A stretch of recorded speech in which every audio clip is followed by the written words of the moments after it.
welcome to the Sweet Podcast with me, Mitchell Willis, and him, Michael Hall. Good evening. How are you? I'm very well, thank you. Yeah, we've got a different perspective this week. We're looking out the back window of your residence onto some beautiful gardens, some garages, and you get a very. It's not as good as the front view, but you still get a very nice autumnal view wherever you look from your humble abode. Absolutely. How's your weekend been? It's been full of football. It has.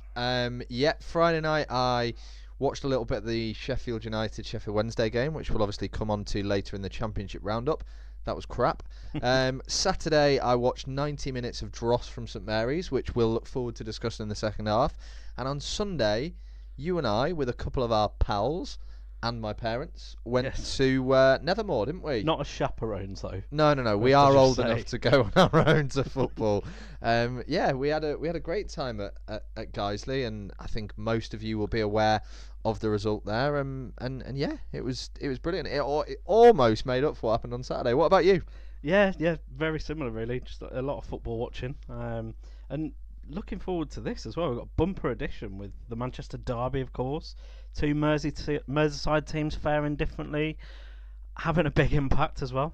Some more movement at the bottom of the league. Along with this, we've obviously got the FA Cup roundup, and then also the Europa League as well. The big reveal. Absolutely. I'll be reporting back from that a little bit later on, but should we get into it now? Let's do it. Let's go to the Etihad, where a convincing home victory saw Pep Guardiola's Manchester City beat Manchester United 3-1. Absolutely. There was a huge amount of anticipation for this one, as there always is for the derby, but I think with Manchester United finding some form, buoyed by a win at Juventus, which was fantastic. It was a bit of a shocker as well.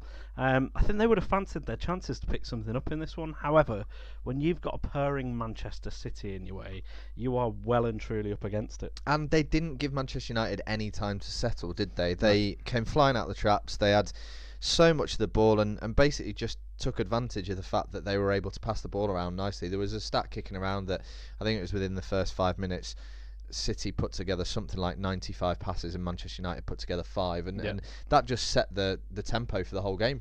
Yeah, it did. You know, they had, as you say, a lot of the ball, and you know, they took advantage with a goal in, I think it was 10 minutes, was it? 10-11 minutes from David Silva, and you know, from there you kind of wondered how this was going to go for Manchester United. You thought actually this could be an absolute drubbing, and I think Manchester City were almost a little bit too comfortable at times in the first half, and although they did create a few chances, they didn't necessarily look to punish them. And it wasn't until the second half where you kind of hope for a bit of a fight back from Manchester United, as you've seen in recent weeks. But it was City that then extended the lead and really changed the course of the game from there. And I think the thing with City is they just dictate everything. They dictated the tempo. They dictated when they wanted to attack, when they wanted to defend. When Manchester United had the ball, they didn't panic. They pressed when they wanted to. And they just seemed to get everything right. And I don't condone what Mourinho said, because I think it's a really disrespectful comment to say that they'd had 2 friendly games against Shakhtar and Southampton. You can only beat the opposition that you're up against, and ultimately Pep Guardiola and the Manchester City side don't pick who they're going to play in the Champions League and at what point. Manchester United went to Juventus. They obviously got a really, really good result there, but you've still got to prepare in the same way that you would have done if you'd have played Southampton or Shakhtar Donetsk. And I think he was looking for excuses from the start, pretty much. I think he was well aware that Manchester United were probably unlikely to ever go and properly trouble City. I know that obviously when Lukaku came on, made it 2-1, it wasn't really tight at any point, was it? But then, I mean, you look back at last season, it was very similar. You know, the Manchester United did grab the goal, and from there, you know, they went on and performed almost a miracle. And in this one, they didn't really seem to get going at all. When they went 2-1, you thought, right, here we go, they're going to come back into this now and at least put up a bit of a fight for it. But we obviously saw in the third goal that, you know, 40 odd passes from Manchester City. Part and parcel of that is the fact that they weren't closed down enough, and there wasn't enough pressure on them. And at 2-1 down, you've still got the opportunity to get back into the game. And as much as you want to sit back and try and get the ball just from a mistake, Manchester City will not make a mistake if they've just got the ball at their feet. I think the only way that they're making mistakes at the moment is via their goalkeeper, who for the first year in the Premier League looked pretty much untouchable. his distribution's second to none in the Premier League, and shot stopping's up there as well. But maybe it's a lapse of concentration. It's difficult to say. But the last 2 games at home in the league, he's given away almost identical penalty kicks. One against Southampton and one against Manchester United on Sunday. And his judgment, is it his judgment? Is it concentration? What do you think it comes down to? I would imagine a lot of it is concentration, to be honest. Manchester City, although they haven't scored as many goals this season as they did last, they have definitely conceded less. They're conceding less chances.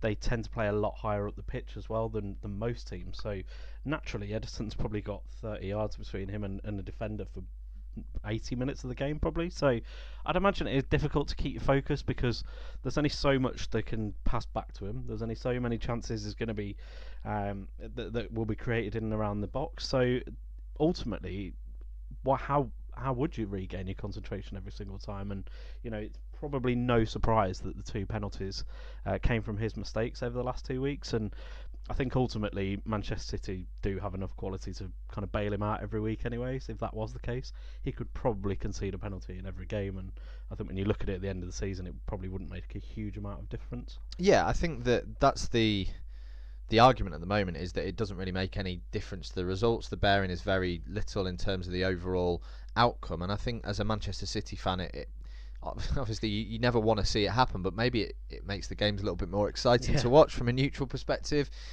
possibly. But it's just, I look at Manchester City and I look at Manchester United, and I don't think the gulf has ever been so big.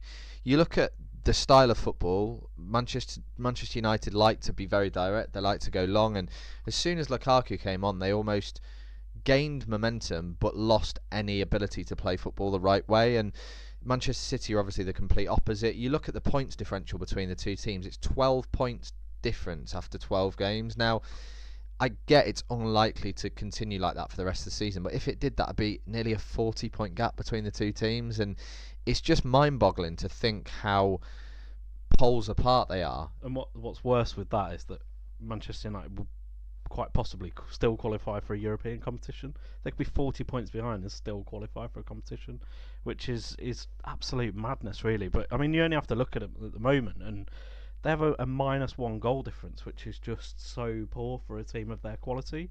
And ultimately, the amount of money that they've spent and the team that they've assembled, they should be at least able to outscore the opposition over a season. You're right. I want to talk about somebody who we don't often talk about, because I thought he was fantastic in this game. Fernandinho has been at Manchester City now for years, and there's always talk of them bringing in somebody else who's going to come in and replace him, a defensive midfielder who can score goals. They were linked with Naby Keita, who can do a similar job but plays a little bit further forward. And every single season he retains his place in the side. He's like a metronome. He just keeps it ticking over. His tackling at times can be poor, but I think he got it spot on Sunday. I just think that Guardiola has got somebody in Fernandinho that he can just trust to go out there every week. And he's got Gundogan, who's obviously coming back from injury, but will probably struggle to get back into the City side if they continue to play the way that they have been of late. Yeah, I'd say he's probably the most underrated player in the league for me, really. He's able to dictate the tempo of games as well. I think people don't give him enough credit for the fact that he can get the ball forward better than anyone, or as good as anyone else as well. And I think in that team, it's difficult to stand out for someone who's got attacking prowess as well. But obviously he's picks up the odd goal here and there, the odd assist as well. But I think more importantly, he, as we say, just keeps it ticking over, and as a result of that, they're able to go forward and play forward. But equally, you see him make an interception on the halfway line. He's happy to go back to the goalkeeper and just start again, and that's obviously crucial to have that kind of security, that safety net over you, and someone who's willing to just stop and start again. And then you've got someone like Raheem Sterling, who has come in for a little bit of criticism. Yeah, I don't really think that either of the things that he's been criticised for this week are really fair. The penalty against Shakhtar wasn't a penalty, but people who are saying that he should have gone over to the ref and told them that it wasn't a penalty and that he basically received no contact. First of all, I'm not convinced that Sterling even knew that there wasn't contact. I think he went down, he tripped over, and I don't really think he was fully aware where that contact had come from. You look at it the other end of the pitch, if somebody brings down a player and he's the last man and the referee doesn't see it, does he run up to the ref and say that should have been a penalty? It works both ways, and I don't think that Sterling should be criticised. I also wonder why Guardiola went over and spoke to him about showboating at the end of this game, because it kind of reminded me of what happened with Nathan Redmond last season, and Guardiola went and sort of publicly dressed him down on the pitch, didn't he? And it's just a really weird one. I get that Guardiola is probably the the biggest perfectionist in world football, but you should be able to celebrate in victory as well, and I think it maybe sent the wrong message out on Sunday. Potentially. Well, let's move on from them to their rivals Liverpool, who had a 2-0 win against Fulham, and it's fair to say that many would have expected an absolute rout here for them, really, but it's possibly slightly underwhelming. There's a few controversial seconds in this one where Mitrovic had one disallowed for Fulham, which, was harsh but ultimately right. Then Salah's goal moments later possibly came from a moving ball at a goal kick. Again, it's minimal. It arguably evens itself out, though. Liverpool have had one at Arsenal last week that was wrongly chalked off, and you could have an argument that that's a bigger effect on the game. So I think ultimately there's nothing to really moan about.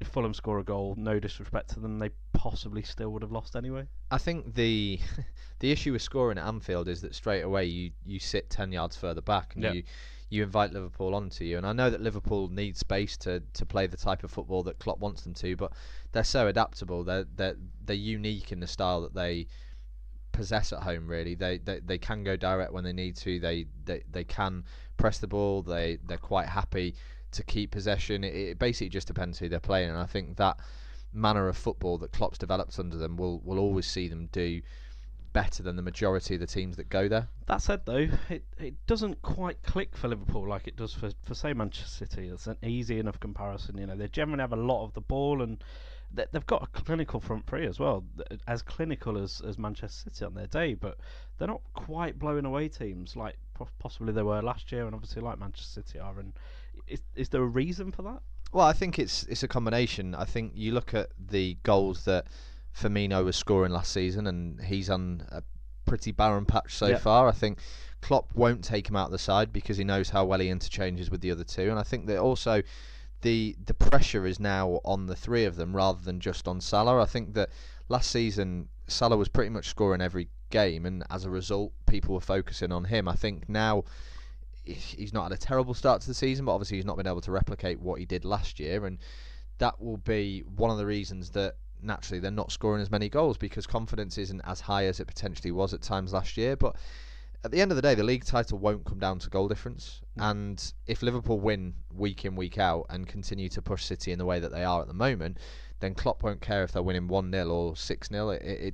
It's great to win games 6-0, and I'm sure Manchester City fans absolutely love every second of it, but the most important thing from a Liverpool point of view is clean sheets. They are so much better defensively. They've got so many better defensive-minded tacticians in that side now, and they know when to play a ball back. They don't always look for the forward pass, and they've just got composure, which I think they lacked so much last season. I think that's the one thing to take away from this game. I agree with your earlier point. I think most people expected Liverpool to probably score 4 or 5 against Fulham.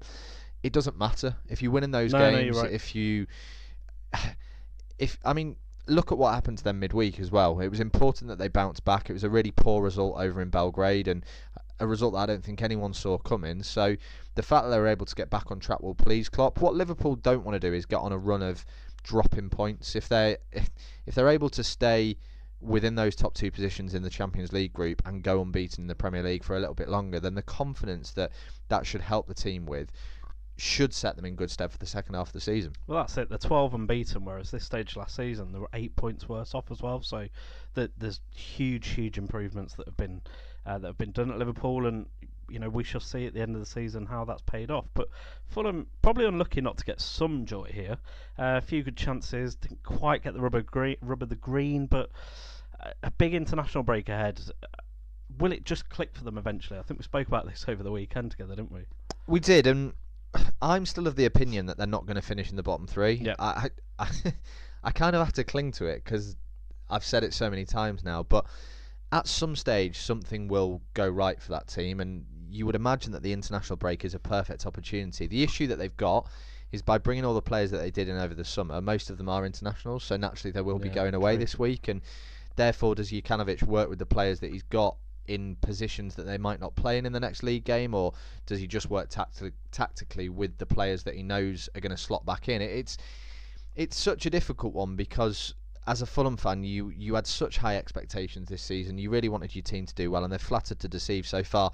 They've got a huge game after the international break, and will be there. It's Fulham, Southampton, and I would argue that if they don't get their season off to a real start by beating Southampton, then Jukanovic could probably be sacked, and it's a massive shame because he's done so much hard work in getting 2 teams promoted to the Premier League, and then if he only lasts a few months of that time, then it kind of sends really, really poor manager messages out, if you like, for those who are trying to get promoted. But it's a catch-22. It is indeed, and we'll move on to their neighbours, Chelsea, who are also challengers for the title, of course, and they drew 0-0 with Everton. Sarri, the first manager to go his first 12 games unbeaten in the Premier League, and Chelsea had chances in this one, they just couldn't make it count. Sarri said the team haven't approached the last 2 or 3 games in the right manner.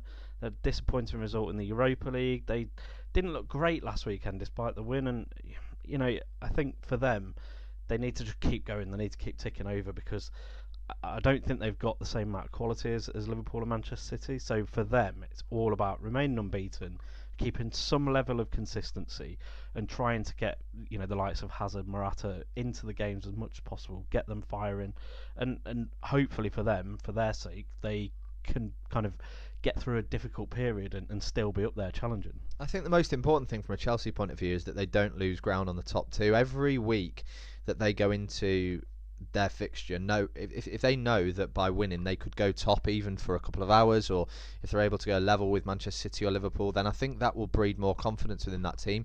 We know that they've not been brilliant all season. They've probably had 5 or 6 games where they've been streaks ahead of their opponent, but actually if you look at the majority of games that they've played, they have been small margins in terms of the victories that they've achieved. So they I don't think they're a million miles away, but like I said a couple of weeks ago, and I think it's a point that you've raised a couple of times, I'm still not convinced that they will go all the way with the top 2 sides. I still fully believe that Manchester City will win the league, and I think that Liverpool will probably have too much for Chelsea in finishing second as well. Yeah, I agree. I think we have to talk about Jorginho's tackle on Sigurdsson. Thoughts? It's a red card for me. I struggle to understand how it's not been given. I understand that the referee's angle is not great, but that's where you need help from wherever you are. I mean, the tackle doesn't take place too far away from where the 4th official stood, and I think that's where you need to give referees help. And actually, if the 4th official is going to be a 4th official, then have them stood there the whole game. Don't have them stood back in between the 2 dugouts, because then you're losing a pair of eyes that you are able to rely on within the rules at the moment. I'd say my only slight defence is that because they were going at it for so long before, it may have been that it looked almost as if they were pulling each other into each other, and they pulled each other over. But there is no excuse. It's a terrible tackle, and it's one that could have caused much more of an injury to Sigurdsson than he kind of ended up with throughout the game. Yeah, I'm not convinced he should have grabbed his head though. I mean that may have given the wrong impression to the referee, but yeah, it was a poor tackle, and you're right, it could have changed the game. I think that you look at another decision, this time in the Everton area, and your favourite player that they signed in the summer, Yerry Mina. Yes. Didn't exactly cover himself in glory, did he? I think it was a challenge on Morata. No, well, I mean, we have to get onto the flops of the season, and Richarlison and Mina, obviously. And Mina came in for his first start to replace Kurt Zouma, who was ineligible against Chelsea, and he kept a clean sheet, so you can't take that away from him. But probably should have conceded a penalty as well.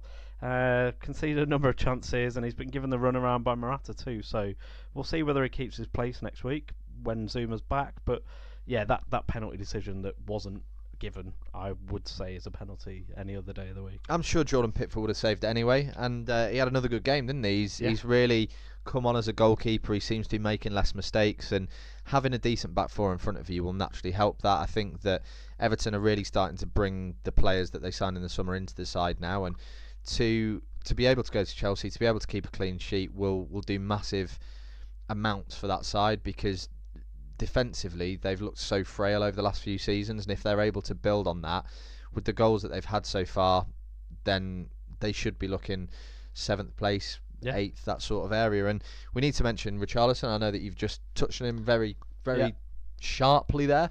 No goal. Son's goals this week, indeed, and I think that makes it 2-2 in the charity bet. So we'll give a proper update on that after the international break, because I think that'll be sort of the first month. Yeah, it's going to be really cold then as well. It's cold this weekend, just saying. Long way to go to Brazil as well while the international break's on. Those air miles can do absolutely all sorts for player confidence. They can indeed. Let's move to Crystal Palace, who went down 1-0 to Spurs, and it looked grim at Selhurst Park on Saturday night. The game looked to suffer as a result, and almost the villain of last week was the hero in this one. Juan Foyth grabbed the only goal of the game, and Pochettino speaks very highly of him, and you'd think he's there to replace the centre-halves they have ahead of him if they get snapped up. He's had a tough start in this one. He's low on confidence, clearly, but as well as showing he still has a lot to learn, he grew into the game and obviously built his confidence up and got the winner as well. Yeah, and Tottenham had so much more of the ball in this game. At Crystal Palace, it was almost like watching a training exercise at times, wasn't it? And they were unspectacular, but they probably were able to show a side of the game that they've struggled with over the past 4 or 5 years. They were able to win a game where they didn't play very well. They had a game midweek which obviously took a lot out of them, 2 late goals against PSV, and that's kept their Champions League hopes alive. And if you'd have offered Pochettino a narrow win over both of these sides this week, he would have absolutely taken it. He doesn't strike me as the type of person who's looking for the perfect performance, a la Guardiola. He's more concerned with the result, and Tottenham showed real steel in this, and they score goals from all areas, and it's taken pressure off Harry Kane this season, because we all know he's struggling, but I think they've got the best away record in the Premier League so far this season. Yeah, 3 more away wins in 2018 than any other side, and 12 wins away is huge, and I think that's testament to the fact they are just willing to go and win the game, and almost at all costs, and they're not overly fussed about the way they'll win it. I'm sure they've scrapped their way to a few of those wins, but why is that? What is it? Is it just the mentality, or is it the way they play? Are they set up to defend away from home and play on the break? I think playing on the break suits Tottenham. I know that they've had to rely, certainly this season, on different personnel. They haven't had I think last season a lot of the time they would go out, they would have Dele Alli, Christian Eriksen, Harry Kane, and then Son would come in off the bench. But personnel wise it's been different so far this season, so maybe it's the fact that players have gone in there and had more to prove, that they've been given a chance, and therefore they've upped their game. It's not easy to put your finger on, but it will be so pleasing for Pochettino, given the amount of turbulence that's going on off the pitch with the continued delay of the stadium, the lack of signings in the summer. There's talks that nobody's going to be brought in January either. So I think Tottenham are doing all they can really at the moment, and the Premier League title is probably a step too far this season. But for them, if they can finish in the top 4, that will feel like they've won the league, because there's so much that's gone on. People have written them off so many times, and players there who've had such good seasons in the past just aren't stepping up. So it's a transition, and I think that every win they get is a step towards the end goal, which is Champions League football in a new stadium next season. And what do Crystal Palace do? Do they just wait to change things up in January, or is it too late then? They work hard, they look relatively solid, but you can't continue to not win at home, not score goals, and really not look like they're going to cause teams too much trouble. I think their forwards really lack confidence. We've spoken until the cows come home about the Wilfried Zaha effect. When he misses a game, not only do they not win, they never pick any points up, and psychologically that must be so damaging to those players. They'll want to get the monkey off their back, and the difficulty that you've got in this situation is you're almost in a no-win. You push forward, you pour everyone forward in search of a result, and a team like Tottenham are just going to pick you off. So naturally you try and stay in the game. Conditions were horrendous there on Saturday night as well, which wouldn't have suited them. But somebody needs to step up for Palace. They don't necessarily have the most goal-hungry strikers at the club. I think that we all know the exploits of players like Benteke. Connor Wickham's coming back to full fitness, but is he going to come in and score the goals they need? I think that what they have to do is back Roy Hodgson in January and probably spend 20-25 million on a striker who is going to get them 10 goals between then and the end of the season. Absolutely. Well, let's move on to Spurs' North London rivals Arsenal, who drew 1-1 with Wolves, and Arsenal once again with a poor start, and rightly so. They were punished by Wolves. They were indeed, yeah. And only Arsenal and, wait for it, Cardiff. They're the only teams not to be leading at half-time this season, which, when you think Arsenal have won at least 13 or 14 games, it's a bonkers stat. I don't know why they're not able to start. I know that they obviously had the Europa League game that you were at on Thursday night, but not many of those players who played in that played against Wolves on Sunday. Wolves were able to open them up defensively, and the goal that Cavallero scored will be incredibly frustrating for Emery. Yeah, absolutely. You know, Arsenal were looking to move the ball forward as they do. Started both Lacazette and Aubameyang, but I think actually you possibly see why the two of those don't start together more often. You know, Wolves were so organised and just played on the counter-attack, and it was a fantastic tactic and approach to the game. And you know, really, they should have been more than one up at half-time. And I think, as you say, it will be so frustrating because it looks really obvious to highlight what the issues are with them, and I think obviously there's something psychologically that isn't quite right for them, that they can't get off to a good start and they almost need to go behind or at least be struggling to get back into the game. And you know, the second half was like that. It was all Arsenal, still much of the ball and plenty of chances, but just not their day. And you know, they can't afford to not be having their day on a very regular basis if they are going to concede. And you know, the equaliser came from a cross, which probably says it all. It was a great ball in either way into the corridor of uncertainty, but they could have lost it. They could have easily lost it. Two massive chances late on for Wolves on the break. Leno came to the rescue, made some cracking saves, and then nearly the last kick of the game, Morgan Gibbs-White again, who came on last week and was fantastic. He's come in and hit the frame of the goal with a wonderful effort, and I think Emery will look at that and think, actually, we've done very well to get a point there. And is that the right thing to be thinking after a home game against Wolves? I think that in any game where you're losing at home, you probably will take a point. If it gets to that stage against a side who are probably going to finish in the top 8 in the Premier League this season, I don't necessarily think it's a terrible result for Arsenal. If they'd have lost that game at home, then it undoes all the good work that has been done so far this season. They've made the Emirates into a little bit of a fortress. I think the only team that's gone there and won this season is Manchester City, and they basically want to keep this run going. We've talked a lot about Liverpool and Chelsea and Manchester City and how they've gone unbeaten, and Arsenal, you can almost put them in that bracket because they've done so well in recent weeks. And the frustrating thing from an Arsenal point of view is you have to win these games if you want to keep pace with the top 4 teams. And the realistic point of view is that across the season, teams will drop points against Wolverhampton Wanderers. They are a decent attacking team, and it's probably harder to play them on your home pitch where you're expected to win, because they'll be able to set up in a way where, especially with Adama Traore, and I think it was him that created the chance for Gibbs-White towards the end, they can set a trap, and as they soak the pressure up from you knocking it around their 18-yard box, naturally they can spring it, and that's a tactic that teams who are in the top 4 and top 6 and are established will have to learn to deal with.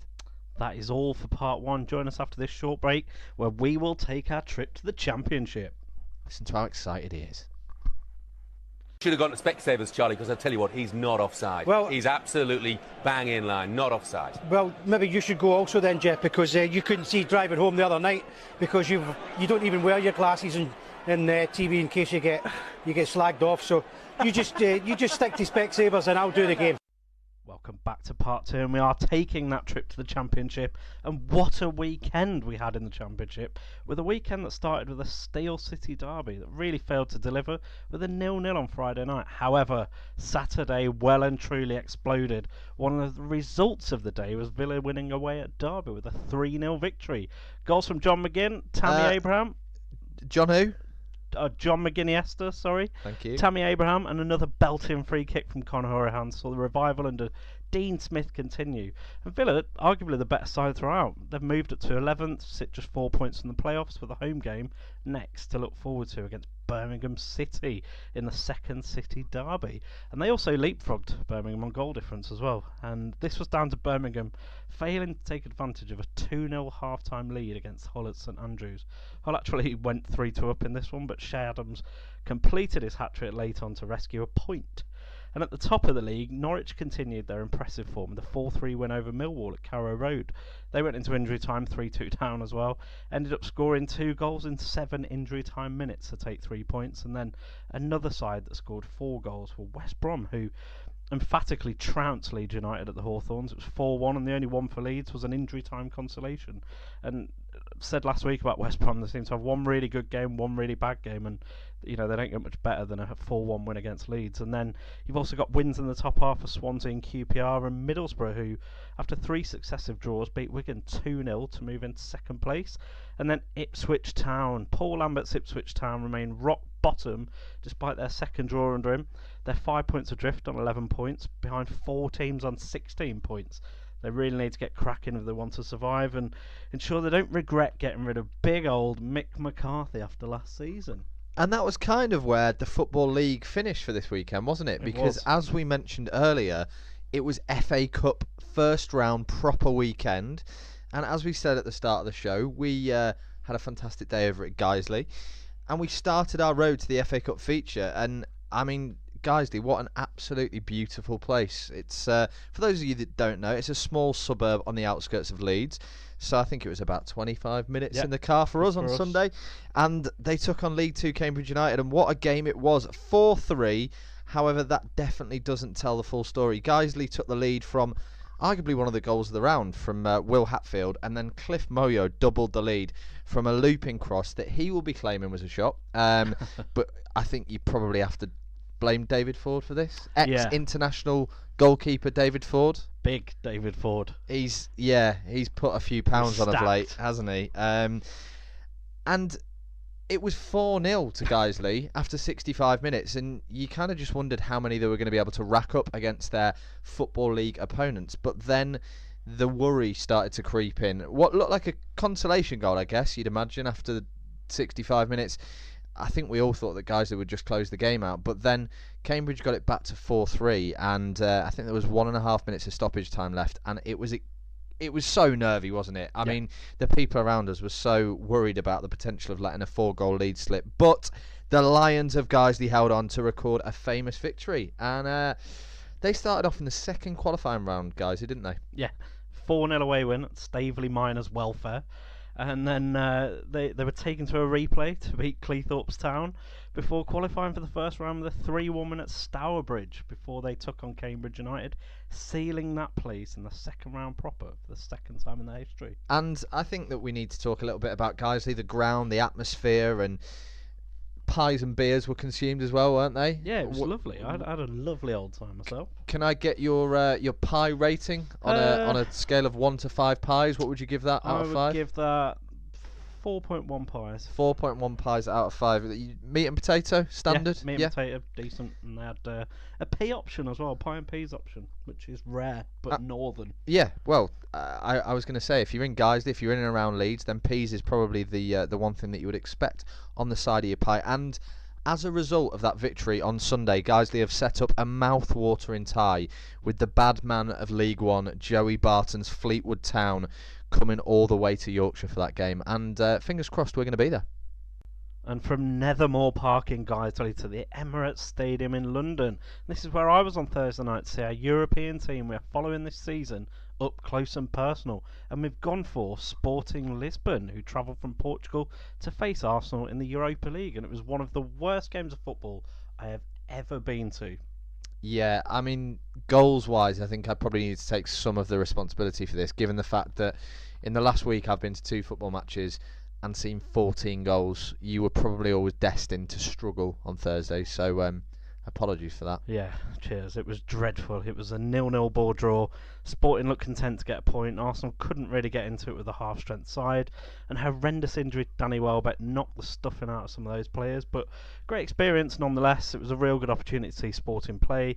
Just importantly to see their fans as well. They took a few thousand, with great voice all game. And they had the standard crowd orchestrators that you see from European clubs who stand with their back to the pitch, get the fans whipped up into frenzies, along with the beat of the drums to create that raucous atmosphere. And on show for Sporting was Nani, who we all obviously know and love as well. I think it's fair to say. Yeah, I think I've met Nani. I met him outside Manchester Airport. Yeah, I never told you this. Yes, you have. Yeah, I think so. Yeah, it was. I asked him for a photo, and he looked thoroughly disgusted. And then he struggled to find his way into a black taxi to clearly take him home. He'd been at Manchester United about 8 years. Clearly didn't know the city at that point. But yeah. Lovely chap. There was also Freddie Montero, who scored a hatful of goals in the MLS. Jeremy Mathieu, of course, had a spell and won everything at Barcelona, following a few good years at Valencia. Also, Sebastian Coates, who we've seen in the Premier League for Liverpool and Sunderland, and I would say the less said about that, the better. Kept a clean sheet there, didn't he? Yeah, he did keep a clean sheet. I think I might have kept a clean sheet as well, to be fair. And of course, there was big, bad Bas Dost, who came off the bench and scored goals everywhere he's been, and none more so than for Sporting, where he actually averages a goal a game. So really looking forward to seeing more of him this season. But I think we obviously have to answer the question, why have we chose Sporting? First of all, they fulfilled our hunt for a Europa League team. They're in a league that we can watch a fair bit of, and they should be challenging this year alongside their fiercest rivals Benfica, along with Porto and Braga. And I think there's a good bit of narrative given what happened there in the summer with the players cancelling their contracts. There's been a lot of unrest with the ownership and the board, and the training ground was actually overrun by some ultras last year, which led to players fearing for their safety. And Wolves, more than most clubs, have benefited from that. Obviously, Rui Patricio went there, and those court wranglings are still going on for those transfer fees. So it's an interesting one to follow, like you say, both on and off the pitch. Absolutely, and there's now a new owner, new manager, Marcel Kaiser, formerly of Ajax, and a new outlook following a few turbulent seasons, really, and they're hoping to get back into the Champions League with only 2 places available in that league, one of which is through qualifying campaigns too. Competition's tight, and it should prove intriguing for the season ahead, and we'll keep you updated as we go along. We will indeed, and the latest result from Sporting Lisbon was a 2-1 home win over bottom of the league GD Chavez. That's already better than Hertha last season, because they were losing to bottom of the league at the time. They've got more points in one game than Southampton have for the majority of the season, so I might just support them forever, full stop. Speaking of Southampton, join us after the break to see how we're getting on at the bottom end of the table. It's a joke! Maybe it takes me 1 or 2 games to adapt, but for me it's not a problem. The one criticism of the French league is it's a little bit boring. And I can understand. I watch Lille yesterday. They have 10 men and they're happy to lose 1-0. They have 10 men, and for me, you might as well lose 5-0 as 1-0. And it just dawned on me that obviously my worst nightmare is coming true, and I'm obviously doing this ridiculous French accent. Welcome back to the third part of this week's Sweeper podcast, and we're going to Cardiff, where they picked up a massive victory, 2-1 at home against Brighton. They did indeed, and Brighton took the lead very, very early on, and Cardiff showed great character to get back into it. And given Brighton's recent record of 1-0 wins, the last thing they would have wanted was to concede so early from a set piece, let Brighton effectively try and see the game out from there. I think that you have to give credit to Cardiff, though. We talked early on in the season and we were quite jovial about their chances of surviving relegation, but actually, you look at the last 6 games, they've picked up a decent amount of points. They're conceding far less goals, and actually they're scoring goals from different sources as well. Yeah, you're right. It's the type of game that Cardiff have to win to stand a chance of survival. We're good value for the win as well, as we say, and I think a trip to Everton may bring them back down to earth next. The Wolves at home after that is probably one they'll see they can get a chance for points. They troubled them last season in the Championship. It's obviously a slightly different story now, but Cardiff, they're still in the relegation zone, but level on points with Southampton and Palace, and only 1 behind Burnley and Newcastle, and it's very, very tight down there, but they're giving themselves a chance every single week now. They are. I think we need to talk about the key incident in this game, obviously following Lewis Dunk's header, and the game kind of was devoid of a huge amount of quality at this stage, and then Dale Stephens just flies in with a reckless challenge in the 34th minute. And do you see any other decision that the referee could have made? No, it was an odd one. He kind of went past the ball at the side rather than necessarily going over, and it was just almost as if he completely mistimed it, as well as getting his body in the wrong position. And yeah, it was a really odd one from someone who's generally, I would say, relatively calm is maybe the right, he's controlled and calm in his manner generally, and you don't expect that from him. And I'm sure he's not done it intentionally and gone in to do it on purpose, but the whole thing just seemed very bizarre. It wasn't as though the ball was nipped away from him at the time. Just a dreadful challenge. It was, and obviously Cardiff went on to get the victory. Sol Bamba with a goal a big fat liar. Yeah, about the 5th time of asking when the ball finally hit the back of the net. But the fact that the referee's not booked him for taking his shirt off, A, is laughable, the fact the referee asked him Yeah. if he took his shirt off and he lied, and I mean, fair play, you're not going to say yes, are you, and take the booking at that point. But he's massive. Like, how's the referee not seen him take his shirt off? I don't. I genuinely don't know. He's the size of a small country. Like, he's probably, I reckon he's the biggest man in that football stadium there. There's probably 25,000 people there on Saturday. He's the biggest man. He's within 10 yards of the referee and he still doesn't see it. I'm the only one with his top off as well. Yeah. It's a strange decision from, I think it was Martin Atkinson who was in charge, and he definitely got away with one. But yeah, Neil Warnock talked very, very passionately about the result, the fans, the players, and Cardiff are going in the right direction. I struggle to really talk in any seriousness about Warnock because he's just that sort of guy, isn't he? His face when the goal went in. No. He licked his lips about 58 times in 4 seconds. He was just so excited. He was like an excitable dog licking his lips and just heading every ball and twitching away. And he loves it, doesn't he? He absolutely loves it. And, you know, he's almost a comedy character for us and probably will be for the rest of the season as well. But he just manages to do something with whatever he's got to be able to scrape through, or, you know, as we saw last year, not even just scrape through, absolutely smash through it. Absolutely right. We need to move to the northeast, where Newcastle picked up another massive 3 points, beating Bournemouth 2-1, and there was one man who got all the headlines in this game. Yeah, absolutely. Salomon Rondon, who's very much the hero, playing exactly how he should be, on the last man, with strength and power, and that second goal was delicious. Great ball in, an emphatic header. One of my favourite types of goals, without a shadow of a doubt. And Newcastle actually played some really good football at times. They just need to add that consistency to the game, and, you know, they show small signs of improvement, but they have to do it over a long period of time, and I think that was what happened last year. You know, they were lucky that they managed to string a few wins together towards the end of the season and completely pull themselves away from it. But as well as Rondon, you've got the likes of Ki Sung-young, who seems to be fairly influential, and his deliveries, along with Matt Ritchie, could be key if they can keep Rondon going. I think that's going to be the problem, isn't it? I think at West Brom, when he was there, a lot of their fans talked about his lack of availability. He often got injured or almost seemed to run out of steam, and that could be the problem if they're going to hang all of their hopes on him. But the formation that Rafa's playing, he wants a big target man in the middle. He wants to play with wingers. He wants to get it out there and get the ball in quickly. I think the ball that Kennedy put in for the second goal, like you say, was a great one. It's a cracking header, and I think it's the sort of goal that really brings the crowd to life. The difficulty from a Newcastle point of view is you look at the first 10 games of the season and they were absolutely dreadful.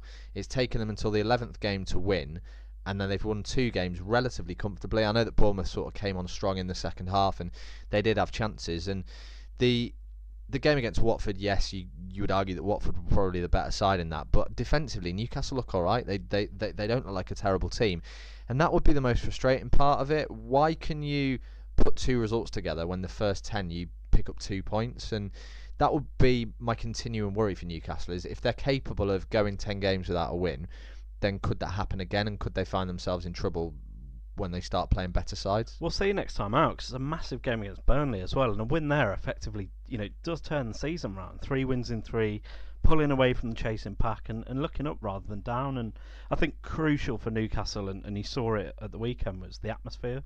You know, it's key up there all the time, and if you can get the fans on side from the word go, it's huge for them, and it's quite an intimidating place to go and play football as well. And I think Bournemouth will have struggled with that to a certain extent. You know, they'll be disappointed only to take the consolation goal. They were second best for large parts, and, you know, a huge injury for Adam Smith probably disrupted the flow of the game and potentially the mentality of the players as well. Yeah, it was so innocuous, wasn't it? He was just lining that free kick up, and then he just went down in so much pain. And it's obviously a bad injury, and we hope from a Bournemouth point of view that he can get back on the pitch as soon as possible. Absolutely. Well, let's go down to St Mary's, where Southampton drew 1-1 with Watford. And do we start with Charlie Austin, or do we finish with Charlie Austin? Let's start with Charlie Austin. Austin. Should we bookend it and start and finish? Let's start and finish with Charlie Austin, because I think he was the blockbuster attraction for this game. He replaced Danny Ings early on in the game. Danny Ings tweaked a hamstring in the warm-up, and Mark Hughes, being the intelligent manager that he is, decided to throw him in from the start. Why wouldn't you? He's probably going to be out for a few weeks now, so thanks for that one, Mark. And Charlie Austin came in, did very, very little in the game. Scored a lovely goal, though. Yeah, until the ball was squared across to him from Nathan Redmond in the second half, and he made it 2-0, or so we thought. Yes. My opinion is that he should have had that.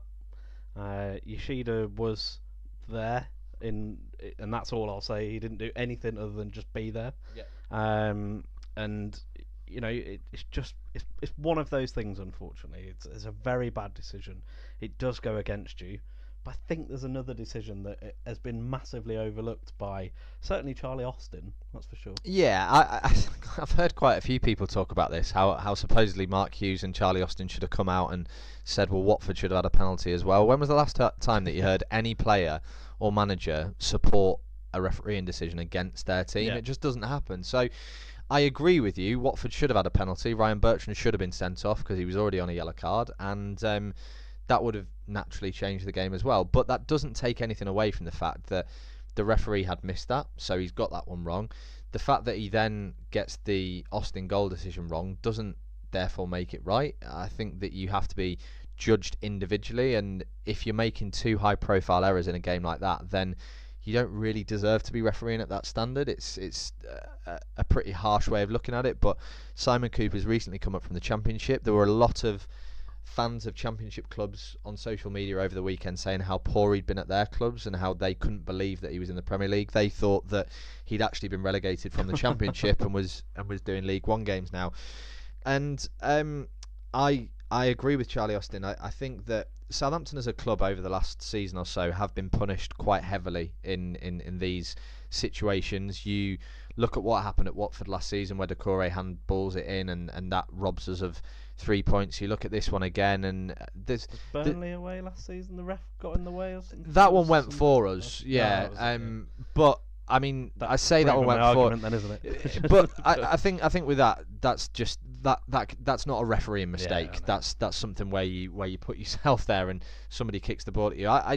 I agree with Charlie Austin. I think that these referees do need support. I think that the VAR is being used in so many different leagues, and I think his point about the Premier League being the best league in the world is a good one. Why wouldn't you use it if it's available to you? I understand that the technology is not probably the finished article yet, and that's what needs work, and hopefully that's going on behind the scenes. But ultimately, take the refereeing decisions out of it. That man did nothing in that game. For 75 minutes that he was on the pitch, he was anonymous, he didn't track back, and wasn't good enough. So there's two sides of the coin, and as much as the referee probably did cost us 2 points, if he'd have tried a little bit harder, the argument would be that Southampton could have been clear a lot earlier on. So Marky's still there at the minute. 3 wins in 20. Terrible home form. And movement at the top of the club as well in the last week. Where do we see this one going then? They've sacked Les Reed, who was the director of football at Southampton, and he's done a fantastic job in 60% of the time that he's been there. Under his stewardship, we finished 6th in the Premier League. He's responsible for a lot of very good transfers and some very good transfers going out as well. We've made good money, and you can't really argue with that. The problem is that over recent seasons, the club has been rotten, and somebody has to take responsibility for that. You look at the recruitment for the managers, and Les Reed played a big part in that. So to sack him probably sends a message out to Mark Hughes. The issue that we've now got is we've got the chairman in charge, and he will look after the football operations side of things until a replacement's found. So you would imagine that's going to give Mark Hughes a stay of execution, because a chairman wouldn't normally make a decision over who the new manager is going to be. That would normally be down to the board, or it'd be somebody who's got some sort of football knowledge. He is purely there from a business acumen point of view. So I think that the danger of sacking Hughes is we could end up with someone even worse, and I don't know if that's possible at this stage. But it's just a really poor situation from Southampton's point of view. You don't want to be there, and I think the longer it goes on, the more chance there is that we're going to find ourselves relegated. And having watched the full 90 minutes on Saturday, I genuinely think we'll go down. And I know it's quite a big shout early on, but defensively we're frail. We've won one game at home in a year, and with that sort of form, there's only one place that you really deserve to be. I just feel sorry for the paying fans who buy season tickets and have basically paid the best part of £20 per goal over the last 12 months. It's just bonkers. Well, Watford will take the point and move on, no doubt. It was a gritty performance from them, much improved in the second half, but you could argue they didn't really deserve much more than a draw. Charlie Austin said they deserve nothing. And that's probably where we should leave that before I lose it even more. Let's move to Yorkshire, where Huddersfield picked up a battling 1-1 draw with West Ham. And they looked bang up for it after their first one in the season last week. You know, the fans were up for it as well. They smelt blood and an effort off the bar first. Pritchard scores the opener. And they couldn't get any closer when I think it was Billings' cross hits the post and runs across the goal line. And then the second half comes and West Ham probably have the better of it. Yeah, and my mate Felipe Anderson, flop of the season, scores again. Felipe Anderson. I was impressed with him. I thought it was a good finish. Arnautovic's shot was hilarious. The fact that he managed to almost trip himself over, yeah. And no one wanted to pass to Anderson either, did they? I think 3 or 4 players had shots before it broke to him, and he showed them exactly what he had to do, beating 4 or 5 men who were placed quite nicely in the 6-yard box. So I think, on reflection, a point's probably fair. Huddersfield were the better team in the first half. West Ham were probably the better side in the second half, and Huddersfield could have lifted themselves out of the bottom 3 if they'd held on to that victory, but I think it's progress given where they were a couple of weeks ago. We were kind of saying, where's the next goal going to come from, where's the next point going to come from? They've got 4 points out of the last 2 home games, and if they can continue to breed a bit of confidence into that side, then they may well be alright. They can't score more than 1 though, and that's possibly going to be the problem. It's going to need a bit of a route for them to be to lift themselves further, I suspect. But let's go to the last game of the weekend, which was Leicester City 0, Burnley 0. First game back at the King Power following the tragic accident after the last home game. And, you know, it wasn't a classic at all, and you could argue that the result was secondary to the occasion. It was something that they need to get out of the way. You know, massive credit to the club and the fans for the fitting tributes they paid.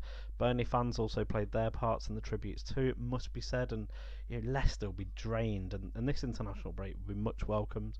This week they've been to Thailand and back, which, you know, doesn't help preparation for anything, does it? No, and when you look at what's happened since the disaster, to have picked up 4 points from those 2 games is credit to everyone involved there. I don't think there's a huge amount to cover from the game on the weekend, because it was devoid of quality, it was devoid of chances, and I think Leicester deserve a huge amount of credit for the way that they've handled everything. I agree with you on Burnley as well. The amount of fundraising that they did prior to the game, and the tributes that have been led to the people that died have been fitting. So I think that's probably a good place to close. Absolutely. Well, that is all for the Premier League. Join us after this short break, where we're going to give you a little bit of Kieran trivia. I need somebody, not just anybody. You know I need someone. Welcome back to the final part of this week's Sweeper podcast, and it's almost time for the aforementioned Kieran trivia. But Mitch is going to let you know how you can get in contact with us first. Yes, you can get in touch with us and tell us all about our puns at Twitter at The Sweeper Pod, Instagram and Facebook search The Sweeper Podcast, and email us at thesweeperpodcast@gmail.com. And whilst we're on it, you can get us on iTunes. Subscribe, rate and review. You can get us on SoundCloud, Deezer, Spotify, Anchor, Audio Boom, Google Podcasts, wherever you want to get your podcast from, really. But get listening, get sharing it. Share it to all your friends, and Santa will come down your chimney and give you something nice. And keep your eyes peeled on our social media accounts this week, because we've had a bit of a rebrand, haven't we? We have. You're going to be seeing a lot more of us, I'm afraid. And yeah, we've had a little bit of help from one of our friends as well. And yeah, I'm looking forward to it. Indeed. What's the scores on the doors in the quiz, Mitch? It's 11-8 to you. I had a bit of a shocker last week, didn't I? I don't think you had a shocker. I think you just... I'd quite like to have got all of them right. Yeah, you flipped your coin, and every time it came out the other side, didn't it? But yes. you pretty much narrowed every answer down to 2 people. So I'm hoping that you don't get a huge amount this week and stretch the gap, but we shall see. And I will start you off in traditional fashion with the blockbuster theme of A is for Argentine. Juan Foyth became the 3rd Argentine to score for Spurs. Can you name the other 2? Ever? Yep. Well, in the Premier League. Oh, right, okay, Premier League era. Should have specified that, because there are quite a few, haven't they? Yeah, Traditionally as well. I was going to say. I don't know if he's Argentinian, and I could completely screw this up by going with it. Is Eric Lamela Argentinian? He is. Right, so that's one. That is one So there's one more Argentinian to have scored for Tottenham. in the Premier League. Can I... I'll give you a clue. It's not Gazaniga. No, who's just been called up to the Argentina Really? national side as well, which is bonkers in itself. Poch must have sent him some cash in an envelope. I've got someone in mind. Can you just give me... I'm going to go with this guy Just regardless. Just go with it. Maurizio Tarico. Correct. Okay, Well played. thank you very One much. point. That's 1 point. Yes, it is 1 point. S is for second top scorers. One of my favourite rounds from our quiz nights, and one of your least favourite rounds, I suspect. Yep. Who is Newcastle United's second top scorer in the Premier League? Now then, it's possible that it could be Alan Shearer, because obviously he didn't spend his whole career at Newcastle, did he? He banged some goals in for Blackburn. Les Ferdinand, you've got Andy Cole. So it's purely goals that they've scored for Newcastle. In the Premier League, yeah. I'm going to go for Andy Cole. Is incorrect, I'm afraid. It's Peter Beardsley. Wow, Yeah, really? 47 goals, and that's over 100 behind Alan Shearer. I would have thought Andy Cole scored more than 47. No, it was just 4 ahead of Shola Amiobi and Andy Cole, who were joint third with 43 goals. It's a good stab. I'll take it. It's fine. One out of 2 is not bad. So C is for clean sheet. Who is the only other English goalkeeper in the top 10 clean sheets of the Premier League history alongside Joe Hart?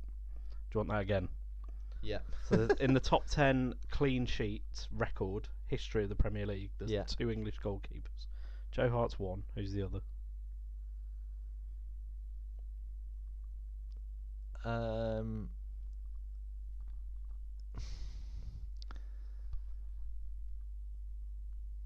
I don't think David James kept that many clean sheets. David Seaman. Is incorrect. It's actually Ben Foster. Wow. He's currently still trying to work his way up there. He currently sits 8th with 75 clean sheets. Very, very impressive. I'm surprised Seaman hasn't collected more than that. No, Seaman conceded a lot of goals, clearly. Absolutely, yeah. R is for red cards. Who has had more red cards in the Premier League? Jamie Carragher or Steven Gerrard?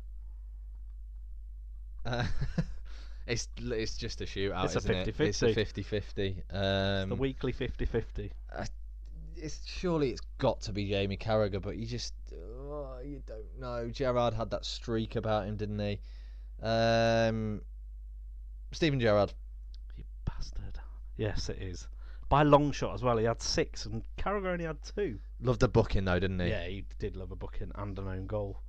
So that is 2 from 4. 2 on 4. And A is for Anelka. Can you tell me how many clubs Nicholas Anelka has played for? Premier League clubs or Yes, just sorry, clubs? Premier League clubs.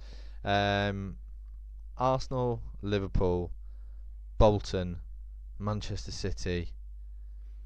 He definitely played for more than 4. Chelsea. Did he play for somebody else? He's probably played for somebody else as well. I'm going to go for 5. Is incorrect. It was 6. He did play for someone else. He played for West Brom. Oh, of course he did. Well, I'll take 2 out of 5. That's not a bad... I'll take 2 out of 5 as well, to be honest. It's not a bad score. And that leaves it 13-8 overall, with Mitch in the hot seat the week after we come back from internationals, because presumably we're doing head-to-head next week. We are doing head-to-head internationals, and we'll have a little bit of an England feature. We've got plenty to talk about, such as Wayne Rooney's return to the international fold. Callum Wilson winning his first cap, and 4 goalkeepers selected again. Yeah, it's almost laughable, really, isn't it? We are a dreadful country with dreadful records in international tournaments, no ambition, no hope, and yeah, international friendly against USA. Sounds brilliant. Join us next week for that. Sayonara.